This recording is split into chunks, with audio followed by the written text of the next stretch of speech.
అమెరికాకు చెందిన NASA X 59 అనే సూపర్సోనిక్ జెట్ పై మంగళవారం నాడు పరీక్షలు నిర్వహించింది. అయితే ఈ టెస్టింగ్ విషయానికి వస్తే ఈ సూపర్సోనిక్ జెట్లు ఎలాంటి భీకర శబ్దాలు చేయకుండా అతి తక్కువ సౌండ్తో ప్రయాణించేలా పరీక్షలు నిర్వహించారు. త్వరలోనే కమర్షియల్ విమానాలకు ఈ టెక్నాలజీని వినియోగించనున్నారు. తాజాగా నాసా టెస్టింగ్ గురించి మరింత సమాచారం తెలుసుకుందాం.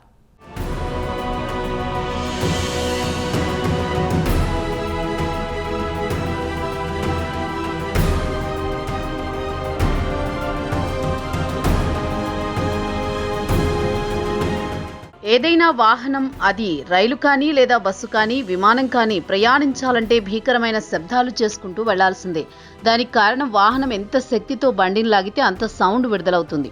ఇప్పటి వరకు అదే చూస్తున్నాం. మన తలపై నుంచి విమానం వెళ్ళిందంటే చెవులు చిల్లులు పడాల్సిందే. ఎందుకంటే విమానం వేగం అంత జోరుగా ఉంటుంది. దీనికి గతంలో కొన్ని ఉదాహరణలు చెప్పేవారు. కాంకడ్ విమానం ఇండియాలో బ్యాన్ చేశారని చెప్పారు. ఎందుకంటే ఆ విమానం శబ్దాలకు మన నగరాలపై నుంచి వెళితే ఇళ్లు కూలేవని ఏవియేషన్ రంగానికి చెందిన నిపుణులు గతంలో చెప్పేవారు.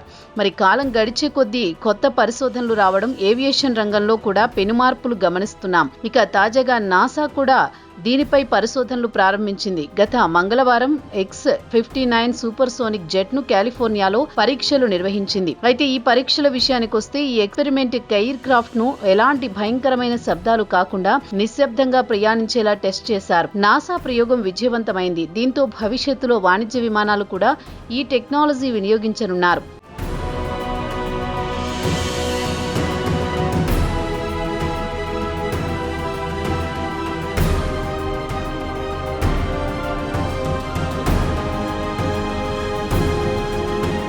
కాగా ఈ స్లీక్ ఎయిర్ క్రాఫ్ట్ ను నాసా కోసం ఏరోస్పేస్ కాంట్రాక్టర్ లాక్హీడ్ మార్టిన్ నిర్మించి ఇచ్చింది. మంగళవారం తెల్లవారుజామున ఉత్తర లాస్ ఏంజల్స్ లోని పామ్ డేల్లో లాక్హీడ్ మార్టిన్ కు చెందిన రన్వేలో టెస్ట్ చేశారు. రన్వేకి తూర్పున ఉన్న పచ్చిక బయళ్లపై నిటారుగా ఎక్కడం, అటు తర్వాత విమానం ఎడ్వర్డ్ ఎయిర్ ఫోర్స్ బేస్ వైపు ఒకే రూటులో ఉత్తరం వైపునకు వంగినట్టు ప్రయాణించింది. అక్కడ దాదాపు గంటల సేపు చక్కర్లు కొట్టింది. తర్వాత NASA Armstrong flight research centre సమీపంలో సురక్షితంగా దిగింది. ఈ ఎయిర్ క్రాఫ్ట్ తో పాటు నాసాకు చెందిన చేజింగ్ విమానం కూడా వెంట నడిచింది. కాగా X-59 సూపర్ సోనిక్ విమానం వినూత్నమైన డిజైన్ తో రూపొందించారు. దీనివల్ల భారీ శబ్దాన్ని తగ్గించవచ్చు. ఒక విధంగా చెప్పాలంటే కారు డోరును గట్టిగా వేసినప్పుడు వినిపించే శబ్దం అంతకంటే తక్కువగా ఉంటుందని చెబుతున్నారు. అతి తక్కువ శబ్దంతో ప్రయాణించే విమానాలపై లాక్హీడ్ ప్రస్తుతం ఫోకస్ పెట్టింది. ఎందుకంటే ముందుగా చెప్పినట్టు భారీ శబ్దాలతో ప్రయాణించే విమానాలను అత్యంత రద్దీ గల ప్రాంతాల్లో ప్రయాణించడానికి అనుమతించడం లేదు. భారీ శబ్దాలకు చెవులు చిల్లులు పడడమే కాకుండా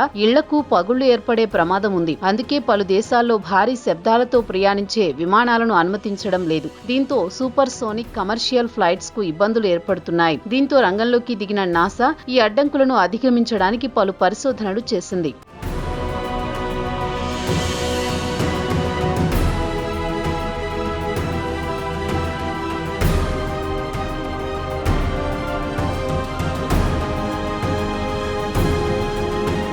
చివరకు నాసా లాక్హీడ్ కు 2018 నుంచి $518 మిలియన్ వరకు చెల్లించి X-59 విమానాన్ని అభివృద్ధి చేయాలని ఆర్డర్ చేసింది. ఈ విమానం విషయానికొస్తే సింగిల్ ఇంజిన్ జెట్ విమానం ముక్కు నుంచి తోక వరకు 100 అడుగులు లేదా 30 మీటర్ల వరకు ఉంటుంది. ముందుగా తక్కువ ఎత్తులో సబ్సోనిక్ వేగంతో ప్రయాణించింది. తర్వాత ఊహించినట్లే గంటలకు 370 కిలోమీటర్ల వేగంతో అందుకుంది. తర్వాత విమానం ఎత్తు గరిష్టంగా 12,000 అడుగులు లేదా 3,660 మీటర్ల ఎత్తులో ఎగిరింది. కాగా ఈ సూపర్ సోనిక్ జెట్ విమానం ట్రయల్ రన్ ను చూడ్డానికి విమానం కోసం పనిచేసిన 200 మంది ఏరోస్పేస్ ఉద్యోగులు, వారి కుటుంబాలు అక్కడికి సమీపంలోని హైవేలో నిల్చుని టేకాఫ్ ను వీక్షించారు. X-59 సూపర్ సోనిక్ విమానం మొదటి రోజు ట్రయల్స్ విజయవంతమయ్యాయని లాక్హీడ్ మార్టిన్ అధికార ప్రతినిధి క్యాండిస్ రుస్సెల్స్ చెప్పారు. విమాన రంగంలో అత్యంత కీలకమైన మైలురాయిని దాటామని ఆయన అన్నారు. నాసాకు చెందిన lead X-59 test pilot Nils Larsson ఒక్కడే సింగిల్ క్రూ కాక్పిట్ లో కూర్చుని విమానాన్ని నడిపారని రుస్సెల్ చెప్పారు.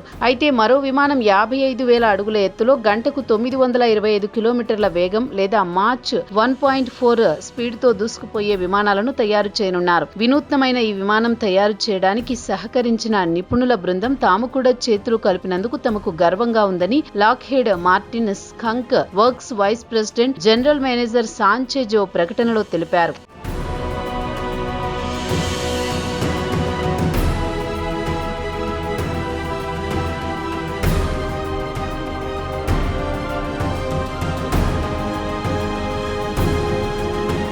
X-59 అమెరికన్ చాతుర్యానికి చిహ్నం. అమెరికన్ స్ఫూర్తికి అవధులు లేవు. ఇది మన డిఎన్ఏలోనే ఒక భాగం. ఇంతకు ముందు ఎవరూ వెళ్లనంత దూరం వేగంగా నిశ్శబ్దంగా వెళ్లాలనే కోరిక ఈ క్రమంలో ఏవియేషన్ రంగంలో అమెరికా అగ్రస్థానంలో నిలిచిందని నాసా తాత్కాలిక అడ్మినిస్ట్రేటర్ సీర్ డఫీ అన్నారు. సూపర్ సోనిక్ కాంకార్డ్ ఎయిర్ క్రాఫ్ట్లు గతంలో ఫ్రాన్స్, బ్రిటన్ కలిసి సంయుక్తంగా నిర్మించాయి. కాగా ఈ విమానం ట్రాన్స్ అట్లాంటిక్ ఫ్లైట్ 1976 లో నడిపించారు. దీని గరిష్ట వేగం 1300 మైళ్ల స్పీడ్ తో ప్రయాణించింది. ఈ వాణిజ్య విమానం న్యూయార్క్ నుంచి లండన్ కు కేవలం 3.5 గంటల్లో చేరుకుంటుంది. అయితే ఈ విమానం నిర్వహణ అత్యంత ఖరీదైంది. అలాగే టికెట్ ఛార్జీల విషయానికి వస్తే సాధారణ ఫస్ట్ క్లాస్ టికెట్ తో పోల్చుకుంటే 4 రెట్లు ఎక్కువగా ఉంటుంది. ఇక ఈ విమానం గంటకు 1300 మైళ్ల వేగంతో దూసుకుపోవడం వల్ల నీటిపై నుంచి ప్రయాణించడానికి వీల్లేకుండా పోయింది. అయితే ఈ విమానాన్ని కొన్ని దేశాలు తమ దేశం గుండా ప్రయాణించడానికి అనుమతించలేదు. మన ఇండియాలో కూడా ఈ విమానాన్ని అనుమతించలేదు. అయితే 2000 సంవత్సరంలో ఈ విమానం క్రాస్ అయితే తర్వాత ప్రజల్లో కాంకార్డ్ విమానం పట్ల నమ్మకం పోయింది. అటు తర్వాత 2003లో విమాన సర్వీసులు నిలిపివేశారు.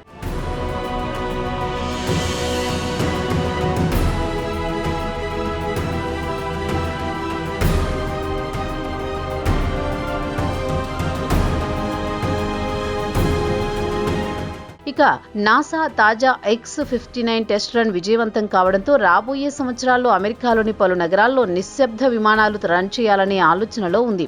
దానికంటే ముందు ప్రజల నుంచి అభిప్రాయాలు సేకరిస్తోంది. దీంతో ఏవియేషన్ రంగానికి చెందిన నియంత్రణ సంస్థ నుంచి అనుమతులు పొందడానికి వీలవుతుంది. ఎందుకంటే గత అమెరికా పౌర విమానయాన నియంత్రణ సంస్థలు గత దశాబ్ద కాలం నుంచి సూపర్ సోనిక్ విమానాలను భూమిపై ప్రయాణించడాన్ని నిషేధించింది. ఒకవేళ నాసా ప్లాన్ విజయవంతమైతే వాణిజ్యపరమైన సూపర్ సోనిక్ కమర్షియల్ జెట్లు అమెరికా గగనతలంలో కనిపిస్తాయి. గత 2 దశాబ్దాల నుంచి America aviation regulator super sonic విమానాలను నిషేధించింది. ఒకవేళ అనుమతిస్తే ఇవే సూపర్ విమానాలు గతంలో మాదిరిగా భయంకరమైన శబ్దాలు చేయకుండా నిశ్శబ్దంగా రాకపోకలు సాగిస్తాయి. అమెరికా ప్రజలు ధ్వని కాలుష్యం నుంచి విముక్తి లభిస్తుంది కూడా.